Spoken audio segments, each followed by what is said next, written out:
Aujourd'hui, on va parler d'une chaussure de course qui a fait l'effet d'une bombe, vraiment. C'est un produit qui change la donne et qui vient d'une marque, et bien d'une marque qu'on n'attendait pas du tout sur ce terrain-là. On va voir ensemble ce qui se cache derrière ce pari un peu fou. Allez, on commence direct avec le chiffre qui fâche, ou qui intrigue en tout cas. 300 euros. Oui, 300 euros, c'est le prix. Ça la met tout de suite dans la cour des très très grands, du super élitiste.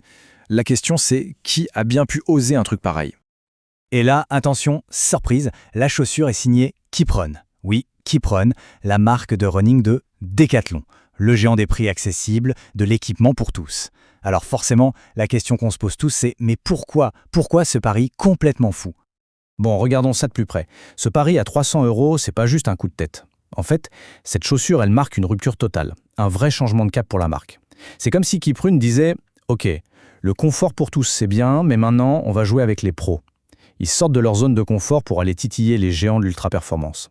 Alors concrètement, qu'est-ce que ça implique?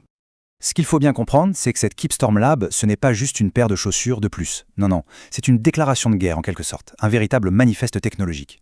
Pensez-y, seulement 500 paires produites, le but c'est pas de faire du chiffre. Le but c'est de claquer la porte et de dire « regardez ce qu'on sait faire ».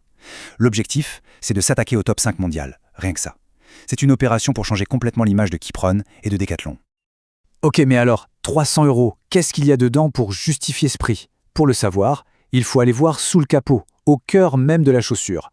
On va décortiquer ensemble les technologies un peu folles que Kipron a mises au point pour arriver à ce résultat.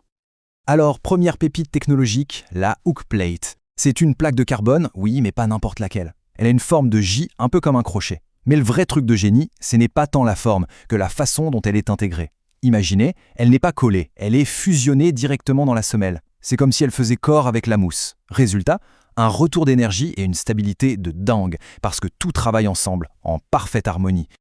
Deuxième innovation, et pas des moindres, la semelle, la VFOAM X. Là encore, c'est assez bluffant. C'est une mousse à double densité, mais le truc, c'est qu'elle est fabriquée en une seule fois. Au milieu, on a un cœur super mou en PEBA, c'est la matière qui donne le rebond et le confort, et tout autour, une coque en TPU plus rigide pour la stabilité et la durée de vie. Et le plus fou, c'est que ce procédé unique permet de fusionner ces deux mousses et la plaque de carbone d'un seul coup. C'est un sandwich technologique absolument inédit. Et quand on regarde les chiffres, la fiche technique, il y en a un qui met tout le monde d'accord. 167 grammes. En taille 42, c'est juste incroyablement léger. C'est un véritable poids-plume. Et ça, en fin de course, ça peut faire toute la différence. Pour le reste, on a un drop de 4 mm, ce qui incite à une foulée plus sur l'avant du pied, plus dynamique, et une hauteur de semelle de 39 mm, juste à la limite de ce qui est autorisé par la Fédération internationale, pour un maximum d'amorti. Bref, tout est pensé pour la vitesse, pour la performance pure sur le bitume. Bon, la technologie, les chiffres, c'est bien beau, mais la vraie question c'est, est-ce que ça marche? Qu'est-ce que ça donne sur le terrain? Chrono en main, c'est quand même là qu'on attend une chaussure pareille. C'est le moment de vérité. Et la réponse, c'est un grand oui, en majuscule. La preuve, Jimmy Gressier.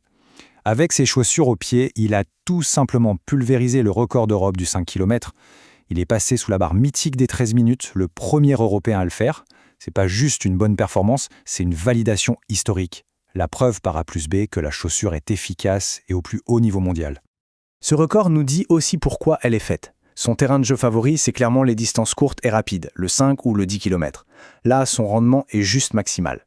Est-ce qu'on peut l'emmener sur plus long, genre un semi-marathon? Oui, bien sûr, elle reste super dynamique. Mais attention, elle devient exigeante. Il faut avoir la foulée qui va avec, une attaque médio-pied ou avant-pied quasi parfaite pour vraiment l'exploiter. Soyons très clairs, cette chaussure n'est pas pour monsieur et madame tout le monde. C'est un outil de très haute précision, conçu pour une élite. On parle de coureurs qui tournent à moins de 3 minutes 30 au kilomètre en course. Pour la grande majorité des coureurs, qui prennent d'autres modèles à plaque carbone, beaucoup plus adaptés et accessibles. Maintenant, il est temps de la mettre sur le ring, face au poids lourd de la catégorie.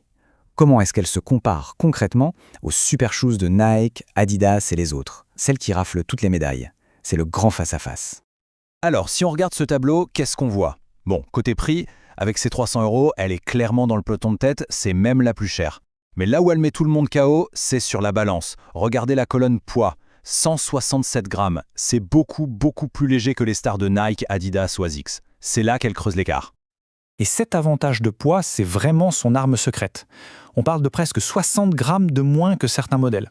Ça peut paraître peu, mais sur 10 km ou même un marathon, quand chaque gramme compte et que la fatigue arrive, eh bien ce gain mécanique, c'est peut-être ce qui fait la différence entre gagner et faire deuxième. Alors, au final, qu'est-ce qu'on doit retenir de toute cette histoire? On arrive au bilan et il est clair que cette Keep Storm Lab, c'est bien plus qu'une simple chaussure. C'est vraiment le symbole d'une petite révolution à la française. Le début d'une nouvelle ère pour Keep Run et peut-être même pour le running français. D'ailleurs, ce n'est pas un coup d'éclat sorti de nulle part. Il faut voir la Keep Storm Lab comme le sommet d'une pyramide. En bas, on a des modèles comme la KD900X.2 à 130 € qui rendent la plaque carbone accessible. Et puis on monte en gamme avec des modèles pour le semi, le marathon, jusqu'à arriver tout en haut à cette fusée à 300 €. C'est une stratégie super intelligente qui couvre tous les besoins, du débutant au champion du monde. Pour résumer, cette chaussure, c'est une sacrée déclaration. C'est Keep Run et donc Decathlon qui dit au monde entier « on sait faire, on peut concevoir et fabriquer des produits qui se battent avec les meilleurs du monde ». C'est un coup audacieux, un vrai coup de poker qui pourrait bien changer les règles du jeu et la place de la marque sur la scène internationale. Alors la question qu'on peut légitimement se poser pour finir, c'est est-ce qu'on assiste au début d'un nouvel ordre mondial dans le monde du running? Est-ce que le petit Français peut vraiment bousculer les géants? Seul l'avenir le dira, mais une chose est certaine, désormais les grandes marques feraient bien de jeter un œil dans leur rétroviseur.